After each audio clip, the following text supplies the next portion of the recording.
Content కోసమేనా మీ relation? ఈసారి కొత్తగా ask baby అంటూ ఆడియన్స్ నుంచి తమకి నచ్చిన కంటెస్టెంట్లని క్వశ్చన్ అడిగే అవకాశం కల్పించారు.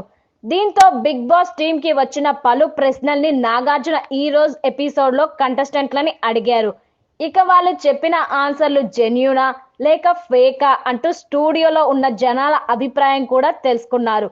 ఇందులో భాగంగా డీమాన్ కి వచ్చిన ప్రశ్న నాగ్ చదివి వినిపించారు.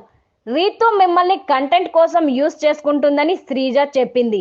అప్పుడు వ్యతిరేకించకుండా నేను కూడా అందుకే మాట్లాడుతున్నా అని ఎందుకు అన్నారు అంటే, మీరు కూడా కంటెంట్ కోసం ఏం చేయడానికైనా రెడీనా?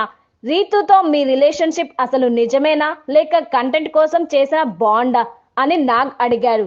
తనుజ చూపులకి రీతు కాలిపోయిందిగా. ఈ ప్రశ్న వినగానే రీతు చౌదరి వెనక్కి తిరిగి డీమాన్ వంక ఓ చూపు చూసింది. ఇక పక్కనే ఉన్న తనుజ అయితే అయిందా బాగైందా అన్నట్లుగా రీతుకి సైగ చేసింది. ఈ క్వశ్చన్ కి డీమాన్ కాస్త తడబడుతూనే ఆన్సర్ ఇచ్చాడు. ఫస్ట్ విషయం ఏంటంటే, నేను కూడా తనతో దానికోసమే మాట్లాడుతున్నా అన్న మాట నేను వాడలేదు సార్.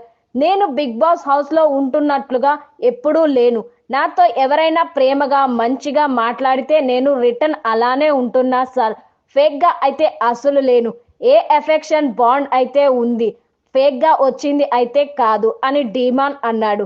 ఇది ఆడియన్స్ అడిగిన ప్రశ్న, వాళ్ళు చూడకుండా అడగరు కదా అని నాగ్ మళ్ళీ కెలికారు. నేను అది మైండ్ లో పెట్టుకుని ఏం మాట్లాడలేదు నేను అన్నాను సార్ అంటూ డీమాన్ చెప్పాడు. అయితే డీమాన్ మాటలకి స్టూడియోలో ఉన్న ఆడియన్స్ మాత్రం కన్విన్స్ కాలేదు.